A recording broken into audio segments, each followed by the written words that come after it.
No more than a man by these gates here I stand.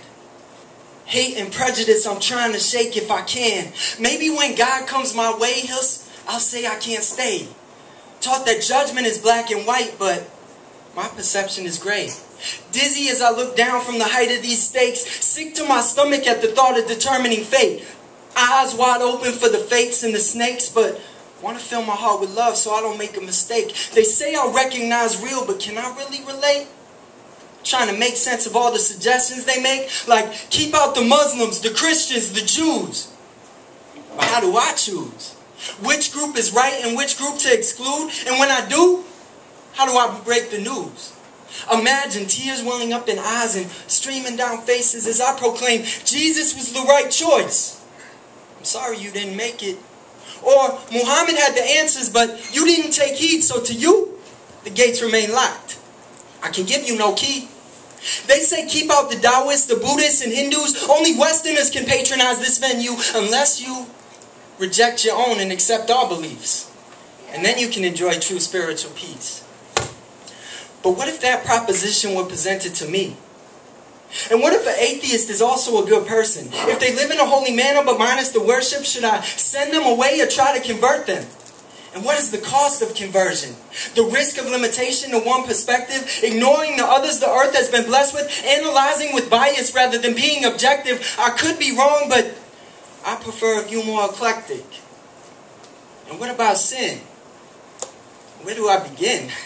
Who has to stay out and who gets to come in? They say I'll recognize real, but can I really relate to the single mother who's living a life she can't take? Because she thought he'd always be there, so with him she would lay until she was late.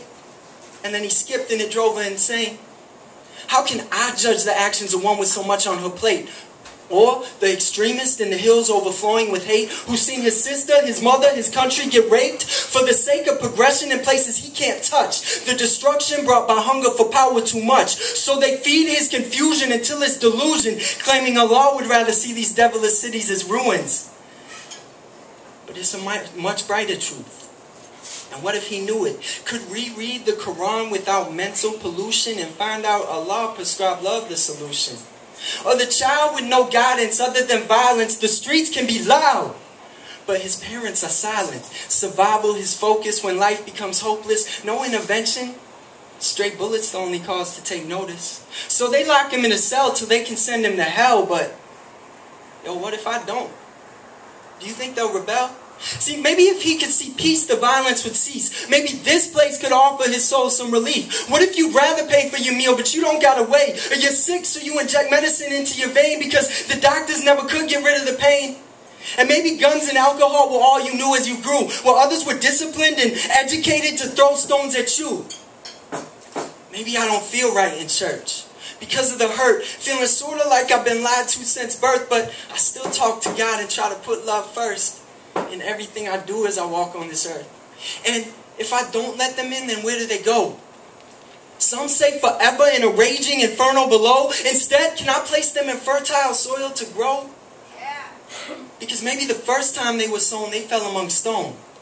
What about reincarnation into more preparation and lessons to learn? Because this place is sacred. More joy and more hurt to be felt on the earth. Not perfection all at once, but progress through rebirth. And when compared to eternity, it might not take long. Don't worry. The rooms will be kept while you're gone. The gates will be open. The lights will be on until you can find your way home. And whenever you're ready, then you can come in. And if you're back before I am, ask God how I did. Thank you.